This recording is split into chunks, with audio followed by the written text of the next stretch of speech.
and your mobile phone's gone dead or your music player's gone dead. Yeah. With wind-up technology, it's a win-win-win situation for everyone.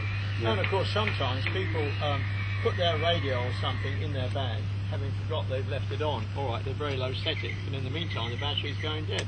Mm. Yeah, I mean, there's so much really there that if you can charge it up yourself in any situation, I think that maybe a bit later we can show. Trevor's got some of the stuff on putting energy generators into the bottom of shoes so that you can charge up batteries or phones and stuff. We might look at that together.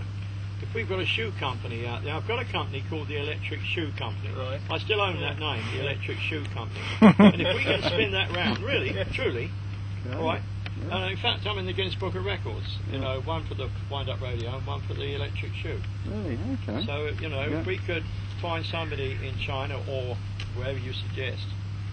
Well, it's interesting. All of this is getting very big. I read something recently on the internet about the US military's just put out a big kind of contract request for creating zero carbon camps, and it more than the US military wanting to be environmentally friendly, which is a good aim, but basically what they found is that to set up a camp it takes tons and tons of logistic convoys to go through maybe enemy territory or whatever, and if they can 4.5 tons of batteries, they can have some wind up or some other ways of energising things, but they're basically looking at zero carbon camps and reducing all of the supplies.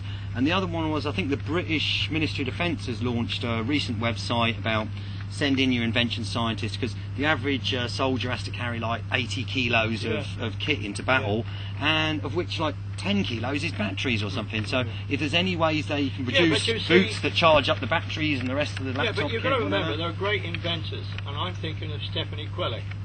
Stephanie Quellick? Do you know who she is? No. A woman inventor. She invented Kevlar. Amazing stuff, yeah. Well, it's very light. Every policeman you see out on patrol wears one of them. Right? It used to get used on the space shuttle as well. Oh, everything. It's an amazing piece of kit. Bulletproof stuff. Even Concorde had another lease of life with that, because when the first one came down over in Paris, it was a bit of shrapnel or something that went into the tank, and so they said, why don't we stick Kevlar on the other side of the wing? It didn't make any difference to the weight of the vehicle of their vessel. And that's what happened there.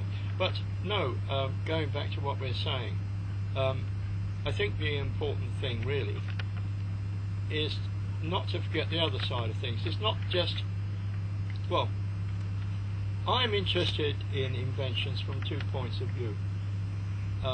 It's not just about money, right? It's social and commercial. The social side of things, from my point of view, is very, very important. Look, let's say I've invented a peculiar shaped walking stick because my back's deformed in some peculiar way, right?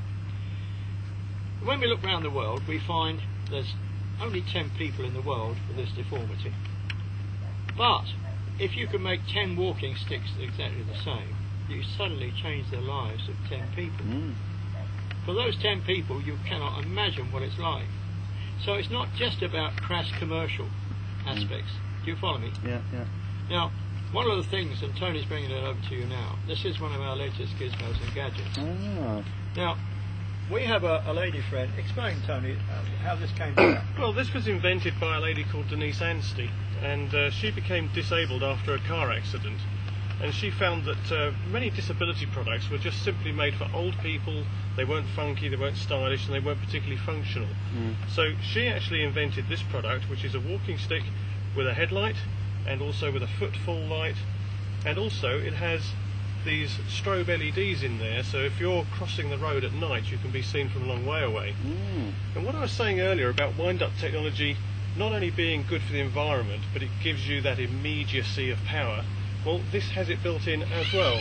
So you're never going to be left out in the dark in an unsafe situation. You can recharge it in the conventional way, but what's amazing about it is you need so few number of turns in order to get yourself a good bit of time. There's certainly the hooter on there. And it's got, personal alarm. Now, the thing that I like, actually, everybody I show, have you got anything in your pocket? There you are, you've dropped your keys. And you've got back problems, so it's difficult bending over. That's right, but now look, see? Now you can pick up your keys. And this is just practical design, really. Just stupidly simple stuff, you see. How always do these? She must be in her 30s, I imagine. A young lady, you see. That's incredible. You know how things spin off into all the other inventions and solutions and technologies. Okay, let's stick there. If you're short-sighted, for example, we could easily put a white stem on it if we needed it. But that could literally go into your belt. Yeah, you hang down just like an umbrella. Yeah, you've got a strap on there as well, so if you've only got one use of one hand, you can still operate the front door key and things like that. I've seen little Inspector Gadget flash actually, how you could have other little compartments in there, various other things pop out, And it's great that I think, British people are really very, very good at invention. What we've been so bad at bringing them to market. You're absolutely dead right there. It's actually commercialising the inventions is what we're bad at. And I think a lot of this is down to education. And I know that Trevor's been bashing on about this, but I think invention is part of a business process. And when you're teaching economics and business practices, I think invention ought to be a part of that in the curriculum. Yeah. People say you can't teach invention. I say then you can't teach art. All right? I mean, fundamentally it's this. How would you, Trevor, teach invention? Right. I would tell the students about inventions from Flintstone tools, right, to silicon chips. Show them the history back, how they things come evolved, through, how all those inventions changed their lives both socially and commercially. And you come through the golden age of steam and then to the rockets and to the moon and all that stuff. Right. It's an incredible process. The moon shot went on a tiny old computer that's smaller than the ZX Spectrum, was told a few years ago. That's right. Well, basically, you've got that. Then, who were the inventors? And more important, what happened to them? Now, we've got a list out in there of the most extraordinary people like Rudolf Diesel who committed suicide. Very famous names. Invented the diesel engine, which was originally run, I was told, made to run on peanut oil or something. Or something like that. Or other types of oil. Or something, I can't remember. Yeah. Anyway, the thing is, what I'm trying to say is we teach them about the inventors. What happened to them? Right? How did they bring their ideas to market? Did they make any money? Right? Who were the people that got all the money? Who were the loan sharks? I mean, all that can be taught. And of course, the important part from the university's point of view is prototypes. They should be taught how to make things.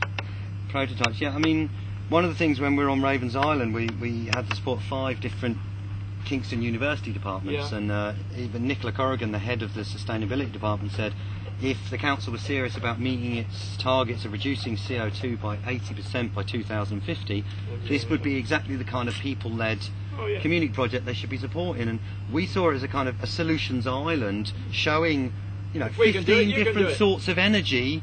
That schools and university trips could come over and see, and you could have not just wind and solar and 5 different types of water power, but the kinetic dance floor that could generate energy, the wind. I'd love to have had a wind-up laptop there and a wind-up radio and a couple of other wind-up things, so that just like the science museum, the kids or the students could come in and see that they can power up, their PlayStation or whatever it was. There is a museum that's asked me to loan them some gizmos and gadgets. One of my original radios and one of our eco players, and which also. museum? I don't know, Jill's got it upstairs, Okay. She's got the address for that place. And I've noticed that a lot of music festivals now are actually becoming self-sufficient events. So music festivals can be largely run by solar power and other forms of power storage. We're getting there. It's the other increasing. thing that we mustn't forget is the medical aspect. I'd like us to have what I call an operating theatre, which is, if you like, solar powered or hand generated. So that if you're in the middle of the jungle, you can take an endoscope, wind it up and see what you're looking at, if you follow me. And that sort of stuff could be immensely valuable to the third world, where in the middle of the desert or in the jungle, where you're going to get your batteries or your diesel generator thousands of miles up a if you want some sort of laser treatment, you wind it up, you see? Well, I just read something a little while ago about the old Star Trek tricorder, a bit like your things, where they'll hold it and they could tell the heart rate and think that somebody's just created that. You can stand 4 foot back and I can tell what your heart and rate and this, that, and the other are. But one of those was wind up power. Or you had a pair of boots that was the generator, and you went for a little jog for a couple of miles in the morning, and then your operating theatre's powered up. But you see, the thing is, it's very hard for private companies to raise the sort of money they need to be able to do that. This is where we have to make sure that when the money does roll in, the inventor